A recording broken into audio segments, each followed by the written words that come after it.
Assalamualaikum everyone. Hope you are well by the grace of Almighty Allah. Welcome to my channel Learning English School. Today we are going to learn about the greatest topic tense. ভিডিওটি না টেনে সম্পূর্ণ ভিডিওটি সবাই মনোযোগ সহকারে দেখবেন এবং আপনি যদি আমার চ্যানেলে নতুন হয়ে থাকেন তাহলে প্লিজ আমার চ্যানেলটিকে সাবস্ক্রাইব করে দিবেন এবং অবশ্যই শেয়ার করে দিবেন। সো চলুন শুরু করি আমাদের ক্লাস 10 সম্পর্কে এবং আজকের ক্লাসে যদি আপনি নতুন হয়ে থাকেন তাহলে অবশ্যই আমাদের আগে দুটো ক্লাস আছে 10 সম্পর্কে, সেই দুটো ক্লাস পড়ে আসতে হবে, তা না হলে কিন্তু আজকের ক্লাসটি আপনি ভালোভাবে বুঝতে পারবেন না। বিকজ আমি এর আগে টেন্স নিয়ে দুটো ইম্পর্টেন্ট ক্লাস নিয়েছি, যার মধ্যে প্রথম ক্লাসটি ছিল টেন্স সম্পর্কে একদম বেসিক জিনিসগুলো আমি বুঝিয়েছি এবং ফার্স্ট ক্লাসটি এর পরের ক্লাসটি হচ্ছে আমার প্রেজেন্ট ইনডিফিনিট টেন্স নিয়ে করেছি। আমি ওটা সম্পর্কে আমি ভালোভাবে ডিসকাস করেছি ওই ভিডিওতে। অবশ্যই আমাদের ডেসক্রিপশন বক্সে আপনি ওই ভিডিওগুলোর লিংক পেয়ে যাবেন।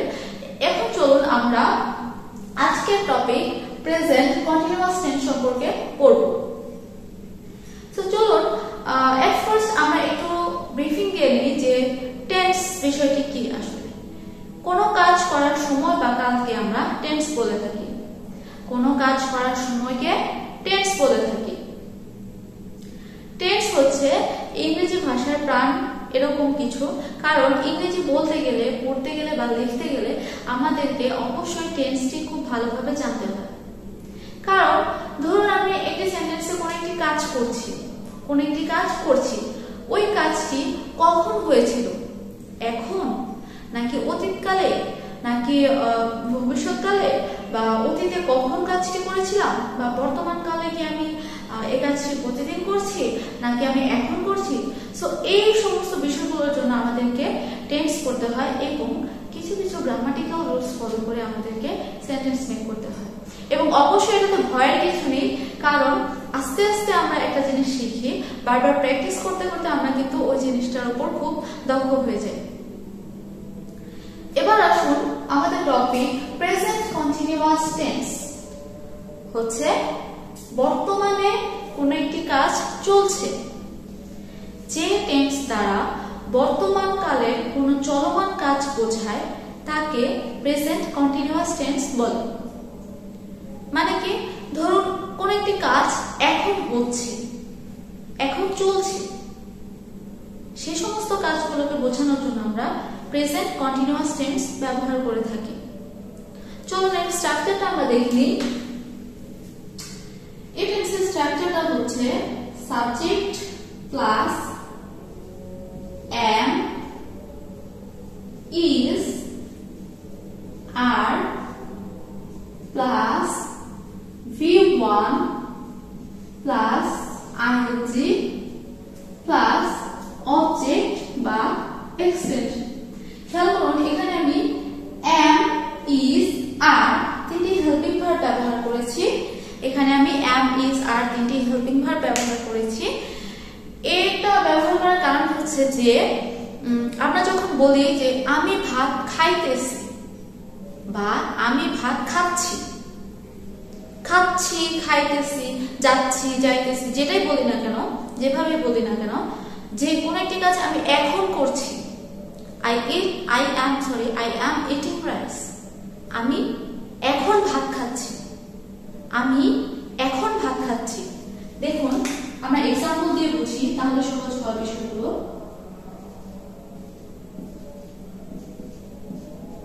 এক্সাম্পল হচ্ছে, আচ্ছা আমরা টেন্স অনুযায়ী লিখবো। প্রথমে সাবজেক্ট I এর সাথে কোন হেল্পিং ভার্বটি বসে? am। I এর সাথে am বসে সব সময়, দুনিয়া বলতে গেল I এর সাথে am বসবে। I am eating rice, আমি ভাত খাচ্ছি, আমি ভাত খাচ্ছি। খেয়াল করুন am, এরপর V1 হচ্ছে eat, এর সাথে আমরা ing যুক্ত করেছি, এরপর হচ্ছে অবজেক্ট বসেছে। কি বললাম? I সাবজেক্ট, এরপর হচ্ছে রুলস অনুযায়ী am is are, এই তিনটি হেল্পিং ভার্বের যে কোনো একটি ভার্ব, এরপর হচ্ছে V1 প্লাস ing। V1 মানে হচ্ছে ভার্বের যে প্রেজেন্ট ফর্মটি থাকে, বেস ফর্ম, তার সাথে আমরা আইএনজি যোগ করব। তো এই ইট হচ্ছে খাওয়া, ইটের সাথে আমরা আইএনজি যুক্ত করব, আই অ্যাম ইটিং রাইস। আমি ভাত খাচ্ছি, আমি ভাত খাচ্ছি। সেম ভাবে যখন আমরা বলি যে আমি স্কুলে যাচ্ছি, I am going to school, I am going to school. আমি স্কুলে যাচ্ছি মানে এখন যাচ্ছি। খেয়াল করুন, যখন আমরা বলবো আই গো টু স্কুল, আমি স্কুলে যাই, এটা আমি প্রতিদিন করি, এটা আমার অভ্যাস। ধরুন অভ্যাসগত কোনো কাজ, যেমন I get up from bed at 6 AM, আমি সকাল 6টায় ঘুম থেকে উঠি, এটা হচ্ছে আমার অভ্যাসগত কাজ এবং সেটা হচ্ছে প্রেজেন্ট ইনডিফিনিট টেন্স। বাট আমি যখন বলি যে I am going to school, আমি স্কুলে যাচ্ছি মানে এখন যাচ্ছি, স্কুলে যাওয়ার যে কাজটি সে কাজটি এখন চলছে, সে কাজটি এখন চলছে বা চলমান, যেটাই আমরা বলি না কেন সেটা হচ্ছে প্রেজেন্ট কন্টিনিউয়াস টেন্স। তাহলে কি হলো, আই গো টু স্কুল, আমি স্কুলে যাই, প্রেজেন্ট ইনডিফিনিট টেন্স, V1 থাকবে গো। আবার যখন আমরা বলি I am going to school, আমি স্কুলে যাচ্ছি, এই কাজটি চলছে, তাহলে এটা কি tense? Present continuous tense, present continuous tense. কি দেখে বুঝলাম? আমরা ভার্বের দিকে তাকাবো যে ভার্বটা কি ফর্মে আছে। ভার্বটা হচ্ছে প্রথমে am is are এই তিনটি হেল্পিং ভার্বের মধ্যে যে কোনো একটি ভার্ব বসেছে এবং তারপর V1 যেটা আছে ভার্বের প্রেজেন্ট ফর্ম, ওই V1 এর সাথে আমরা ing যুক্ত করেছি, তাহলে কি হলো ইটিং, V1 প্লাস ing। রুলসটা পড়তে হবে একবার না, বারবার পড়বেন, বারবার। একবার পড়লে যে আপনার মনে থাকতে হবে এমন কোনো কথা নাই। আপনি আজকে পড়লেন, কালকে আবার পড়লেন, পরশু আবার পড়লেন, তো এরকম করে আমরা বারবার পড়তে পড়তে একটা জিনিস আমাদের মনে থাকবে। ধরুন আমরা এটা অনেকবার মুখস্থ করলাম, অনেকবার বললাম যে কি বললাম, subject plus am is are plus V1 plus ing plus object, subject plus am is are plus V1 plus ing plus object, অনেকবার বললাম, একটু পর আমি ভুলে গেলাম। হ্যাঁ, প্রথম প্রথম তো হবে না, আজকে পড়বেন, এরপর কি হবে, কালকে আবার পড়বেন, এরপর আবার পড়বেন।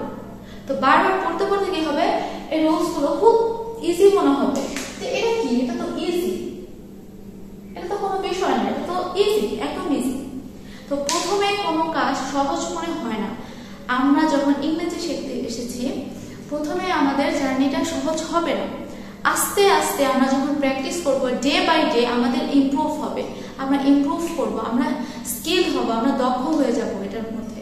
তো এটা হচ্ছে প্রতিদিন প্র্যাকটিস করতে হবে, আমরা প্র্যাকটিস করতে করতে শিখব। এবং এই যে গ্রামাটিক্যাল রুলস এবং স্ট্রাকচার গুলো, এগুলোকে যদি আমরা একদিনে যদি অনেকগুলো স্ট্রাকচার করতে যাই তাহলে কিন্তু আমরা পারবো না। আমাদেরকে অল্প অল্প করে শিখতে হবে, অল্প অল্প করে স্ট্রাকচার শিখবো, অল্প করে এক্সাম্পল দিয়ে এগুলো প্র্যাকটিস করব। একটা রুলস শিখবো, এক্সাম্পল দিয়ে প্র্যাকটিস করব, আরেকটা স্ট্রাকচার শিখবো, প্র্যাকটিস করব। তো এভাবে প্র্যাকটিস করতে করতে আমাদের এই জিনিসগুলো আয়ত্তে চলে আসবে। সো প্রথমে ঘাবড়ানোর কিছু না, ওরে বাবা এগুলো কি, subject plus am is are, তারপর কি আসলো V1, এটা আবার কি, এরকম না, পড়তে হবে, আস্তে আস্তে পড়তে হবে। কি হলো, subject plus am is are plus V1 plus ing plus object, subject plus am is are plus V1 plus ing plus object, present continuous tense. কোনো কাজ চলছে, কোনো কাজ চলছে মানে এখন হচ্ছে, হচ্ছে, যাচ্ছে, খাচ্ছে, করছে, ঘুমাচ্ছে, চালাচ্ছে, দিচ্ছে, নিচ্ছে। সো এরকম কোনো কাজ হচ্ছে মানে এই সময়ে এখন হচ্ছে, বর্তমানকালে হচ্ছে, বা বর্তমানকালে যেটা প্রতিদিন হয় সেটা হচ্ছে ইনডিফিনিট টেন্স, প্রতিদিন হয়ে থাকে, সচরাচর হয়। বাট যেটা প্রতিদিন হচ্ছে, এখন হচ্ছে, চলছে, কাজটা, কাজটা চলছে, সেটা হচ্ছে present continuous tense, present continuous tense. রুলসটা কি হলো, subject plus am is are plus V1 plus ing plus object. সাথে সাথে স্ট্রাকচারটি লিখে ফেলুন।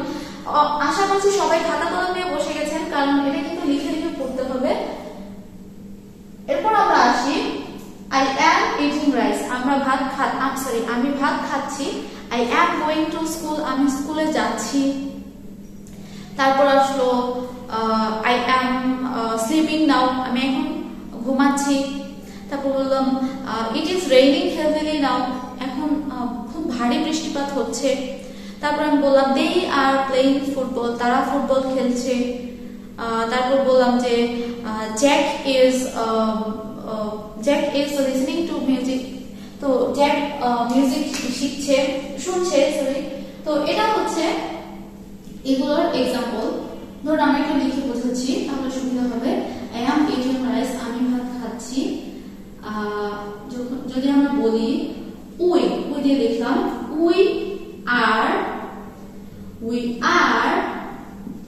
Going to school. We are going to school, দেখুন এখানে আমরা আর ব্যবহার করেছি আর।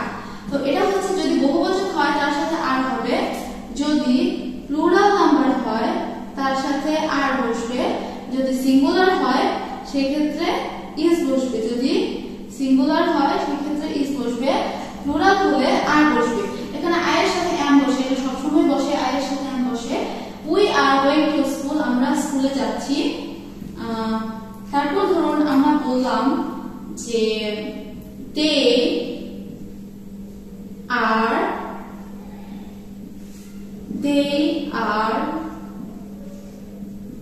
প্লেইং ফুটবল, তারা ফুটবল খেলছে, এখন খেলছে। এরপর বললাম এবার আমরা একটা নাম দিয়ে লিখি, Mita is reading a book, Mita একটি বই পড়ছে। এরপর আমরা আসি you are living in London, তুমি লন্ডনে বাস করছো বা তুমি লন্ডনে থাকছো। এরপর আমরা বললাম যে Jack is listening to music। এরপর আমরা বললাম the dog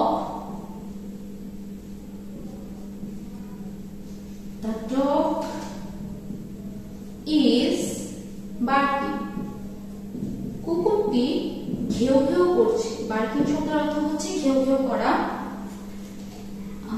এবার আমরা বললাম she is singing a song, সে একটি গান গাইছে। কি বললাম আমরা? সে একটি গান গাইছে। is singing, am is are plus v1 plus ing, is সে সাথে আমরা is বসালাম, singing v1 plus ing। এরপর আমরা যদি বলি he is watching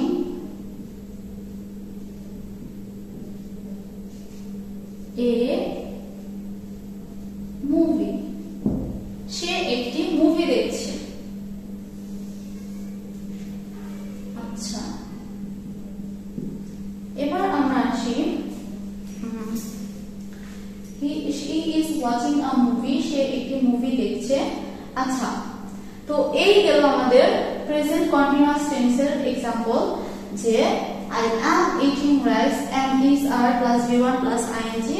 তো এগুলোকে আমরা এভাবে এই টেন্স অনুসারে সেন্টেন্স লিখব। তো এবার আমরা আসি এই সেন্টেন্সগুলোকে কিভাবে আমরা নেগেটিভ করব, এই সেন্টেন্সগুলোকে আমরা কিভাবে নেগেটিভ করতে পারি। দেখুন, আমরা যখন বললাম যে I am eating rice, আমি ভাত খাই। কি হলো? আমি ভাত খাই। আচ্ছা, এখন যখন আমরা বলবো যে এটাকে যদি আমরা নেগেটিভ করি তাহলে কি হবে? এই যে হেল্পিং ভার্ব গুলো থাকে am is are, এরপরে আমরা নট বসিয়ে দিব, যেমন I am not eating rice. এটার অর্থ কি হচ্ছে আমি ভাত খাই না। আচ্ছা, এবার যখন আমরা এভাবে প্রশ্ন করি am I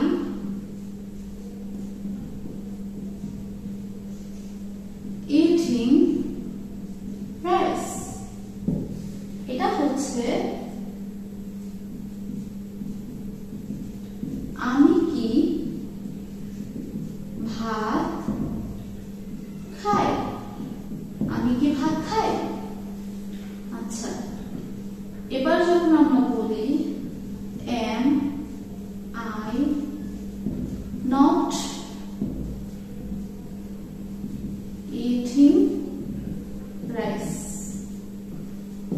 এটা হচ্ছে বললাম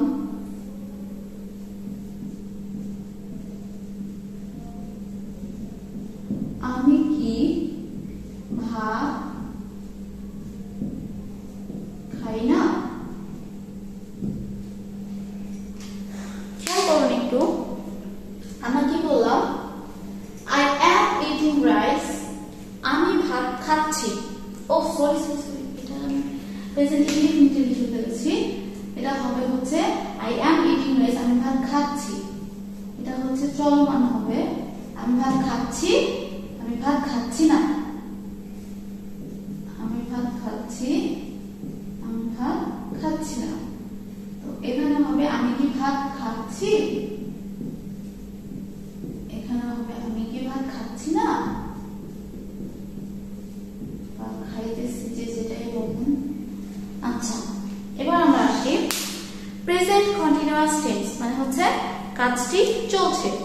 তাহলে কি হলো I am eating rice, আমি ভাত খাচ্ছি। I am eating rice, আমি ভাত খাচ্ছি। এটাকে যখন আমরা নেগেটিভ করব তখন কি হবে, এই যে am is আর এই যে হেল্পিং ভার্বটা থাকে, এই ভার্বের পর আমরা not লিখে দেব। ভার্বের পর আমরা not যুক্ত করব। অবশ্যই এই হেল্পিং ভার্বের পর not যুক্ত করব এবং মেইন ভার্বের আগে থাকবে। এটা কিরকম হলো I am not eating rice, আমি ভাত খাচ্ছি না। I am not eating rice, আমি ভাত খাচ্ছি না। Am I eating rice, আমি কি ভাত খাচ্ছি। Am I eating rice, আমি কি ভাত খাচ্ছি। যখন আমি বলি Am I not eating rice, আমি কি ভাত খাচ্ছি না। Am I not eating rice, আমি কি ভাত খাচ্ছি না। আরেকটা এক্সাম্পল দেখি আমরা। যদি আমরা বলি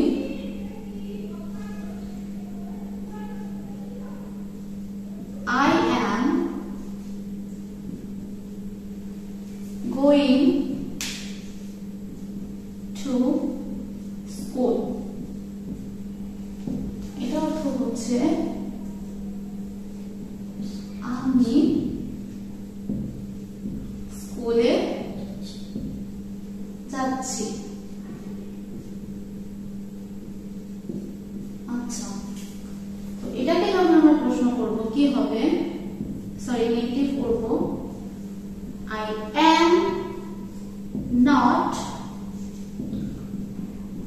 going to school. Oh, sorry, এটা প্রশ্নগুলো হবে না। আচ্ছা, তাহলে কি হলো I am going to school, আমি স্কুলে যাচ্ছি। I am not going to school, আমি স্কুলে যাচ্ছি না। এটা নেগেটিভ হলো। এবার আমরা আসি নেগেটিভ ইন্টারোগেটিভে, নাবোধক সরি নাবোধক না, এটা হচ্ছে আমরা প্রশ্ন করব am I going to school, কি হলো am I going to school, আমি কি স্কুলে যাচ্ছি। এরপরে আমরা করব নেগেটিভ ইন্টারোগেটিভ, সেটা হচ্ছে am I going to school. দেখুন, am I not going to school? আমি কি স্কুলে যাচ্ছি না? আবার একটা ফার্স্ট থেকে খেয়াল করুন, I am going to school. আমি স্কুলে যাচ্ছি। I am not going to school. আমি স্কুলে যাচ্ছি না। Am I going to school?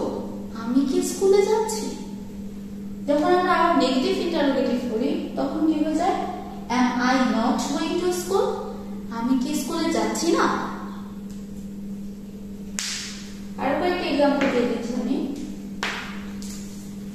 ধরুন এখানে আমি বললাম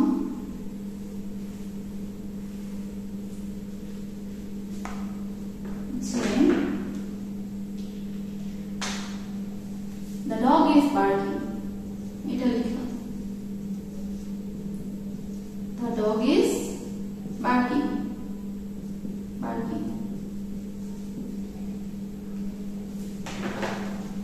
কুকুরটি ঘেউ ঘেউ করছে। খেয়াল করুন, the dog is barking. কুকুরটি ঘেউ ঘেউ করছে। এটাকে যখন আমরা নেগেটিভ করব তখন কি করব? the dog, এই যে is হেল্পিং ভার্বটি আছে is, এই ভার্বটির পর আমরা not যুক্ত করব, তাহলে কি হলো? the dog is not barking. কি হলো? the dog is not barking. কুকুরটি ঘেউ ঘেউ করছে না। কুকুরটি ঘেউ ঘেউ করছে না।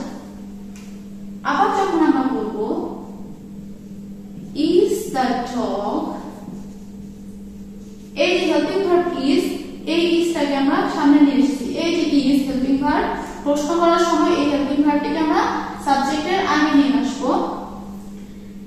is the dog barking?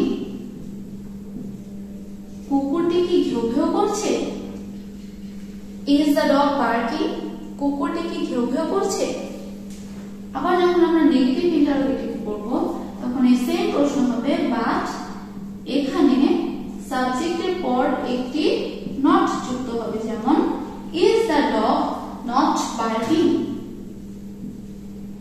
is the dog not barking? মানে কি হচ্ছে? কুকুরটি কি ঘেউ ঘেউ করছে না? আমরা একটু রিভাইজ করি, the dog is barking. কুকুরটি ঘেউ ঘেউ করছে। কন্টিনিউয়াস টেন্স, মানে চলছে, এই কাজটি কিন্তু চলছে, চলমান, এজন্য এটা continuous tense. the dog is not barking. the dog is not barking. কুকুরটি ঘেউ ঘেউ করছে না। যখন আমরা প্রশ্ন তৈরি করব তখন এই যে হেল্পিং ভার্ব is, এই ভার্বটিকে আমরা সামনে নিয়ে আসব। is the dog barking? কুকুরটি কি ঘেউ ঘেউ করছে? এবার যখন আমরা নেগেটিভ ইন্টারোগেটিভ করব তখন কি হবে? is the dog not barking? কুকুরটি কি ঘেউ ঘেউ করছে না? সো এই যে আমরা এগুলো শিখলাম, ফার্স্ট আমরা রুলসটা শিখবো, স্ট্রাকচারটা শিখবো যে প্রেজেন্ট কন্টিনিউয়াস টেন্সের রুলসটা কি? Subject plus am is are plus v1 plus ing plus object. Subject plus am is are plus v1 plus ing plus object. এবং এরপর আমরা আমাদের যে কাজগুলো এরকম ভাবে আমরা খাতায় এক্সাম্পল গুলো লিখবো। এই রুলসটা পড়ে এক্সাম্পল গুলো আমরা লিখবো খাতায়। এক্সাম্পল গুলো লিখে এরপর আমরা চিন্তা করবো যে এটাকে কিভাবে না বোধক বাক্য করা যায়। এগুলো তো হ্যাঁ বোধক বাক্য, অ্যাফার্মেটিভ সেন্টেন্স। এগুলোকে আমরা নেগেটিভ করবো কিভাবে, না বোধক কিভাবে করবো? am is are এর পরে একটি করে not যুক্ত করবো, তাহলে নেগেটিভ হবে। এরপর আমরা এই যে am is are এই হেল্পিং ভার্ব গুলো আছে, এই ভার্বগুলোকে সাবজেক্টের সামনে নিয়ে আসবো। এরপর কি হবে? এটা একটি শেষে একটি কোশ্চেন মার্ক দিব, তাহলে কি হবে? প্রশ্নবোধক বাক্য বা ইন্টারোগেটিভ সেন্টেন্স হবে। সো সবাই খাতায় লিখে এভাবে প্র্যাকটিস করতে থাকুন। এবং আমি সবসময় বলি, speaking English is a practical part. এটিকে আমরা যত টাইম দিব, এর পিছনে আমরা যত এফোর্ট দিব, তত সহজেই কিন্তু আমরা এটিকে আয়ত্ত করতে পারবো। আর এই স্পিকিং বলেন, রিটেন বলেন, যেটাই বলেন, ইংরেজিতে যদি আপনি কিছু করতে চান তাহলে কিন্তু অবশ্যই আপনাকে টেন্স শিখতে হবে। টেন্স হচ্ছে সবকিছুর মূলে। তো এই টেন্সটা আগে শিখতে হবে ভালোভাবে, এবং অবশ্যই শর্টকাট নিয়মে শিখতে চান না, কারণ শর্টকাট নিয়মে যখন আপনি শিখবেন তখন আপনার কখনো না কখনো লেখার সময় বা বলার সময় যেটাই হয়, যখনই আপনি যাবেন তখনই কিন্তু আপনি আটকে যাবেন, কখনো না কখনো আটকে যাবেন। সো আমি আপনাকে সবসময় ইন্সপায়ার করব, উৎসাহ দিব, যে আমি আপনাদের এনকারেজ করব সবসময় আপনারা একবার হলেও টেন্সের পুরো বিষয়গুলো বুঝুন। আমি এক ক্লাসে সবগুলো দিচ্ছি, আমি পার্ট টু পার্ট ক্লাস নিচ্ছি। আমি এই টেন্সের ক্লাসটি 12টি ক্লাস নিব এবং প্রত্যেকটি ক্লাসে একটি করে টেন্স নিয়ে আলোচনা করব, যাতে আপনাদের গুলিয়ে না যায় বা এলোমেলো না হয়। প্রত্যেকদিন একটি করে ভিডিও দেখবেন এবং এটা সম্পর্কে আপনারা প্র্যাকটিস করবেন বাসায়, because practice makes a man perfect. তাহলে এই টেন্স এবং একদম শেষে গিয়ে আমি রুলসগুলো আবার লিখে আবার প্র্যাকটিস করাবো, যাতে করে আপনাদের বুঝতে অসুবিধা না হয়। এবং আশা করছি কারো টেন্স নিয়ে আর কখনো কোনোদিন ভুল হবে না এবং কোনো প্রবলেমও হবে না। কোনো মনোযোগ দিয়ে আমার ভিডিওগুলো দেখতে থাকুন এবং ভিডিওগুলো দেখে বাসায় প্র্যাকটিস করুন। অবশ্যই আপনি সাকসেস হবেন, এটা আমি বললাম, অবশ্যই সাকসেস হবেন। I hope to see you all in another class. Till then, take care and keep me also in your prayer, and Allah Hafiz.